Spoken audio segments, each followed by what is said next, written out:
Good day kakusina! Buongiorno! Nandirito nga po pala tayo sa bakasyon kakusina at syempre dahil Pinoy tayo ay hindi mawawala ang ating mga luto at ating mga baon. So ipapakita ko lang po ng konti itong aming lugar kung nasaan kami ngayon. Ayan, nasa tuktok po kami ng bundok kakusina at malapit po ito sa Sestre Levante. Magluluto po tayo kakusina ng margoso at yan ang binaon ko. Ayan, ano ang tawag nito sa inyo kakusina? Iniwa ko lamang itong ating margoso at pagkatapos ay magigisa po tayo kakusina. Dito kakusina ay inuna ko munang lutuin ang itlog. Nilagyan ko yan ng asin, paminta bago ko lutuin kakusina. So, ilipat na natin sa bowl at huwag natin i-overcook ang ating itlog.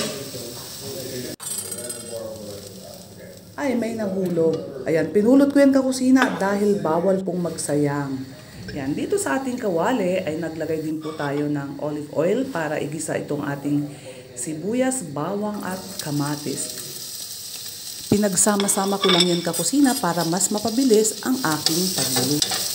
Yan, kunting halo lang ang ginawa natin dyan sa kusina at nag-add rin po ako dyan ng smoked bacon cubes na nabibili dito sa palengke.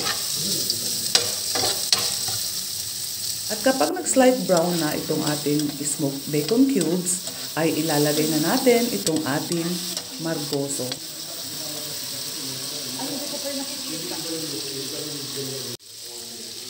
Ayan, ngayon sa puntong ito kakusina, ilalagay na natin itong ating margoso o ampalaya. Ayan, konting halo-halo lamang kakusina. At nag-add po ako dito ng ground pepper at saka Maggi Sabor na pampalasa dito sa ating ampalaya dahil wala akong seasoning powder.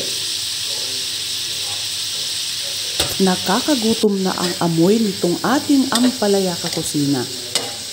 So sa puntong ito ay ilalagay na natin yung niluto kong itlog. At pagkatapos kong ilagay ang itlog kakusina ay pinatay ko na ang apoy para hindi ma-overcook itong ating ampalaya. So sa labas tayo kakain kakusina, talaga namang kitang-kita mo ang view at nakakagana talagang kumain.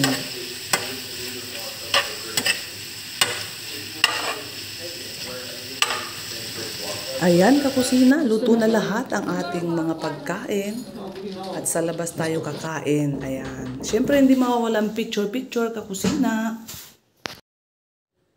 Kain na tayo! Dahil sa ganda ng view kakusina, hindi rin nagpahuli yung aking anak ko. Picture-picture, o diba? Ayan, kulay pink na nga itong ulap kakusina dahil golden hour na ngayon.